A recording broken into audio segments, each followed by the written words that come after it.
സംസ്ഥാനത്ത് നിയമസഭാ തെരഞ്ഞെടുപ്പ് ഫലം പുറത്തുവന്നതിന് പിന്നാലെ മുഖ്യമന്ത്രി സ്ഥാനത്തെ ചൊല്ലിയുള്ള തർക്കം തെരുവിലേക്ക്. വി.ഡി. സതീശനെ മുഖ്യമന്ത്രിയാക്കണമെന്ന ആവശ്യവുമായി മലപ്പുറം കുന്നുമ്മലിൽ നൂറുകണക്കിന് പ്രവർത്തകർ പങ്കെടുത്ത ബഹുജന പ്രകടനം നടന്നു.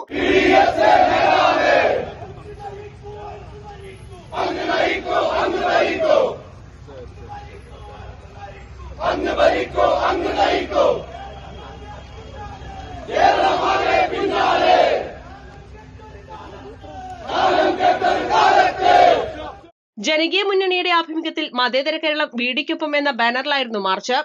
കുന്നുമ്മൽ മുനിസിപ്പൽ ടൗൺ ഹാൾ പരിസരത്ത് നിന്ന് ആരംഭിച്ച പ്രകടനം നഗരത്തെ ഇളക്കിമറിച്ചു. തെരഞ്ഞെടുപ്പിൽ പാർട്ടിയെ മുന്നിൽ നിന്ന് നയിച്ച വി.ഡി. സതീശൻ തന്നെ ഭരണത്തിന് നേതൃത്വം നൽകണമെന്നാണ് പ്രവർത്തകരുടെ പ്രധാന ആവശ്യം. നയിച്ചവർ ഭരിക്കട്ടെ, പിന്നിൽ നിന്ന് കളിച്ചവർ പിന്നിൽ തന്നെ ഇരിക്കട്ടെ തുടങ്ങിയ രൂക്ഷമായ മുദ്രാവാക്യങ്ങളാണ് പ്രകടനത്തിലുടനീളം ഉയർന്നത്. മഞ്ചേരി റോഡിൽ നിന്ന് ആരംഭിച്ച മാർച്ച് പെരിന്തൽമണ്ണ റോഡ് വഴി സഞ്ചരിച്ച കുന്നുമ്മൽ ടൗണിൽ സമാപിച്ചു. East live, Malappuram. പരിക്കുകളെ ഇനി പേടിക്കേണ്ട. എല്ലാവിധ സ്പോർട്സ് ഇഞ്ചുറികൾക്കുമുള്ള സമഗ്ര പരിഹാരം ഇവിടെയുണ്ട്. ABC orthopaedic hospital, near Kairali theatre, Calicut road, Manjeri.